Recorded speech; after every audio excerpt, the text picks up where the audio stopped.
हम ये नहीं देखते कि 306 एमपी बीजेपी के पास है। हम ये नहीं देखते कि अमित शाह और मोदी एक जगह बैठे हैं। हम ये देखते कि ये गरीब आवाम ने हमको मुंतखब करके चुनकर भिजाया है। हम इनके हौसलों को बुलंद रखेंगे, इनकी तकालीफ को बयान करेंगे।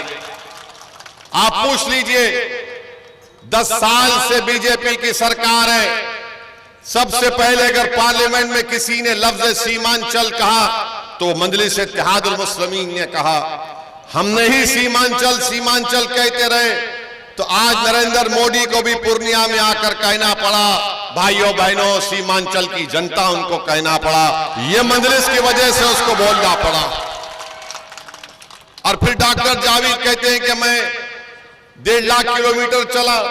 अरे डॉक्टर जावेद, तुम्हारे चलने में और मजलिस इत्तेहादुल मुस्लिमीन के लोगों में चलने में जमीन आसमान का फर्क है। तुम्हारा लीडर भी चला, बहुत पूरा मुल्क चला, बल्कि तुम तो तुम्हारे लीडर से ज्यादा चले हैं।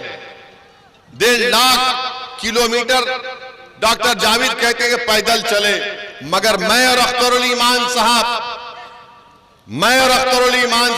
सिर्फ 15 मिनट एक तालाब में हम चले। क्यों चले उस तालाब में? क्यों? महानंदा नदी में 15 मिनट मैं और अख्तरुल ईमान साहब चले।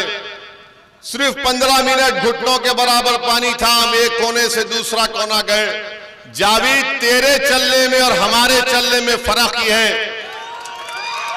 सुनिए, जब तुम चलते हो तो सरकार में बैठा हुआ मुख्यमंत्री हो या प्रधानमंत्री हो, वो डरता नहीं है। जब एक मर्द मोमिन चलता है तो सरकार को डर पैदा हो जाता है कि ये पानी में उतर गया 15 मिनट के लिए। तो आज आप देखिए, वहां पर ब्रिज का काम शुरू हो गया। उसी जगह पर 200 करोड़, कितना? यहां 200 करोड़, वहां 67 करोड़ का ब्रिज मंजूर हुआ। जावेद, तुम पूरा भारत चलो, कुछ फर्क नहीं पड़ेगा। जब अख्तरुल ईमान एक नदी में 15 मिनट चला तो तेजस्वी डर गया कि सत्ता छीनी जाएगी। आपको मैं यकीन दिला रहा हूं, अख्तरुल ईमान साहब को अब अपना एमपी बनाइए। पूरा सीमांचल मैं और अख्तरुल ईमान चलेंगे, चक्का जाम कर देंगे पूरा सीमांचल का, और बताएंगे डेवलपमेंट, विकास और नाइंसाफी कैसे खत्म होती है। आपने बरसों कभी कांग्रेस को तो कभी राजद को वोट दिया। अब आपके पास एक विकल्प है, मजलिस इत्तेहादुल मुस्लिमीन। हम चल रहे हैं तो इनको डर पैदा हो रहा है। इसीलिए मेरी आपसे दमन गुजारिश है कि 26 अप्रैल के दिन एक एक वोट पतंग छाप पर लगाइए। क्या तुमने कभी सुना जावेद की जबान से कि जब बीजेपी ने हमारी मां और बहनों के सरों के ऊपर से हिजाब निकालने की बात की, जावेद नहीं बोल सका। असदुद्दीन ओवैसी खड़े होकर बोला, और मैंने क्या कहा? मैंने कहा हिजाब, निकाब, चादर हम कभी नहीं छोड़ेंगे। बल्कि जब मुझसे पूछा गया तुम ये क्यों कहते हो, तो मैंने कहा मेरा ख्वाब है कि एक दिन भारत की प्रधानमंत्री एक हिजाब पहनने वाली हमारी बेटी होगी इंशाअल्लाह। ये बोल नहीं सकते, ये जावेद तो बोल ही नहीं सकते।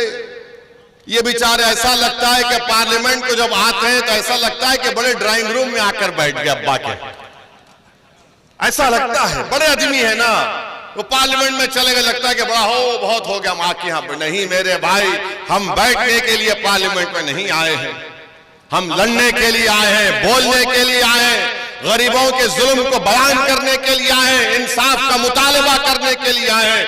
और ये जो चुनाव हो रहा है किशनगंज का, ये सीमांचल की और किशनगंज की जनता की अजमत का चुनाव है। याद रखो, ये आपकी अजमत का चुनाव है, और आपको अपने एक एक वोट का सही इस्तेमाल करके अख्तरुल ईमान को कामयाब और कामरान करना पड़ेगा। आप पूछिए जावेद से कि बताओ, तुमको जो एमपी लैंड का फंड मिलता है, तुमने उसके पैसे कैसे इस्तेमाल किए? कुछ नहीं बता पाएंगे डॉक्टर जावेद। सिर्फ जाकर बोलेंगे सेकुलरिज्म के नाम पर वोट दे दो, सेकुलरिज्म के नाम पर वोट दे दो। अरे भाई, 50 साल से सेकुलरिज्म के नाम पर ही तो वोट दे रहे हैं। मगर सीमांचल को क्या मिला बताओ? गुर्बत मिला, इफलास मिला, पलायन मिला, जमीन की कटौती मिली, खेतें बर्बाद हो गई, नौजवान बच्चे अपनी जवानी में अपने घर बार से दूर बाहर जाकर काम करते हैं। ये तमाम चीजों को अगर रोकना आपको है, मेरी आपसे अपील है कि 26 तारीख के दिन आप लोग अपने के कोर्ट का सही इस्तेमाल करिए। और ये दूसरी तरफ आप देख रहे हैं कि कल नरेंद्र मोदी ने क्या बयान दिया। नरेंद्र मोदी ने बयान दे दिया, अपना भाषण में कहा कि मुसलमान बच्चे ज्यादा पैदा करते हैं और मुसलमान घुसपैठी है। क्या बोल सकेंगे जावेद खुद इस बारे में? क्या जावेद बोल पाएंगे? मोदी को जवाब दे पाएंगे? मेरे भाई, ये कोई बोल नहीं पाएंगे। हमने कहा है और आज भी हम कह रहे हैं, नरेंद्र मोदी सुन ले।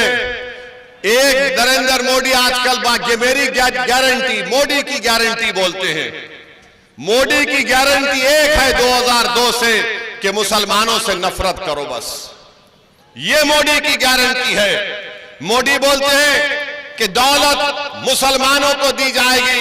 अरे भारत के प्रधानमंत्री, तुमने अपने 10 साल में भारत के 1% लोगों को 40% दौलत तुमने दे दी। अरे तुम कौन सी दौलत की बात कर रहे हो? यही मोदी कहते हैं कि मुसलमान बच्चे बहुत पैदा करते हैं। वो खुद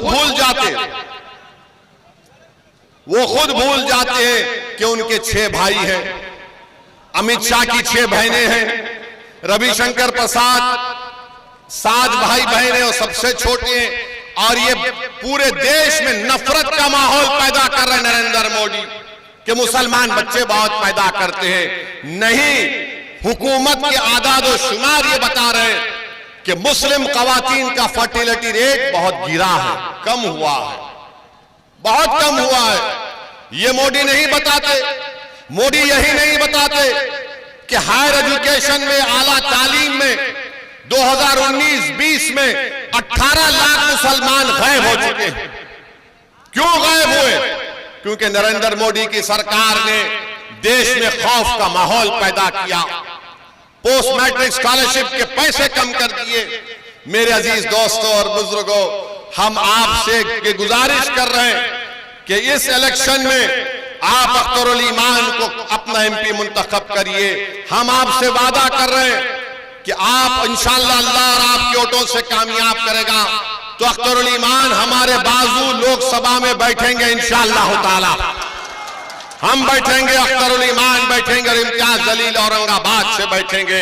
ये 3 शेर आपके 3 खादिम पार्लियामेंट की दरो दीवार को हिला के रख देंगे। आपका हम जो पार्लियामेंट में लड़ेंगे सीमांचल के लिए, उसकी आवाज आपको यहां पर सुनाई देगी इंशाअल्लाह ताला। तो हम आपसे अदबन गुजारिश कर रहे हैं कि वोट का सही इस्तेमाल करिए। और मोदी की बात से मालूम हो रहा है कि मोदी परेशान नजर आ रहे हैं। लगता है मोदी के पैरों से जमीन खिसक रही है इंशाअल्लाह। इसीलिए मोदी आगे अपने ये मुसलमान बच्चे पैदा करते हैं, घुसपैठियां हैं। बताओ नरेंद्र मोदी, तुमने कितना बड़ा झूठ कहा, कितने घुसपैठी घुसे बताओ तुम्हारे 10 साल में हमको। तुम अपनी जबान से बोलो, कितने घुसपैठी भारत में घुसे तुम्हारे 10 साल जब तुम वजीर आजम थे। पार्लियामेंट में 10 मरतबा सवाल पूछा गया, कभी भी सही जवाब नहीं दे पाए।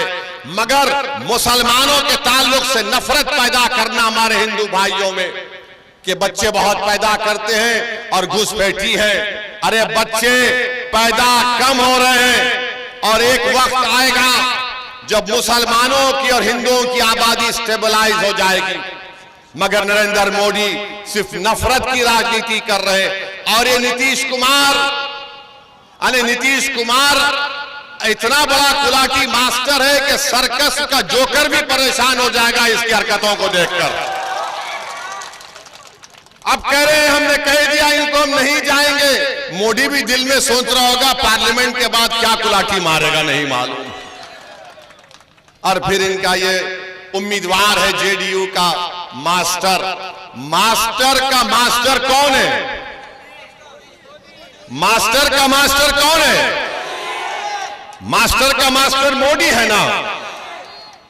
तो इनका माई बाप मोदी हो चुका है। अगर कल खुदा ना खास्ता ये पार्लियामेंट में चले जाएंगे और यूनिफॉर्म सिविल कोड का बिल आएगा तो मास्टर बोलेगा माई बाप जो हुक्म की तामील होगी। बताओ क्या आप ऐसे आदमी को अपना वोट देंगे मेरे भाई? क्या आप ऐसे पार्टी को वोट देंगे जो भारत में यूनिफॉर्म सिविल कोड लाना चाहते हैं? और यूनिफॉर्म सिविल कोड बीजेपी ने लाया उत्तराखंड प्रदेश में। कैसा कानून लाया?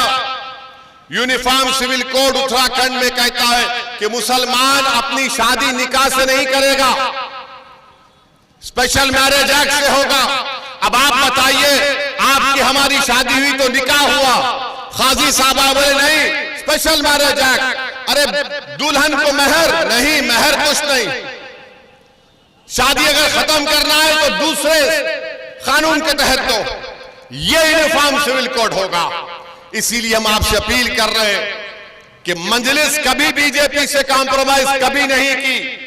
10 साल का पार्लियामेंट का रिकॉर्ड उठाकर देख लो आप। ट्रिपल तलाक का कानून सबसे ज्यादा मजलिस ने मुखालिफत की, यूएपीए का कानून मजलिस ने मुखालिफत की और कांग्रेस ने तायीद की।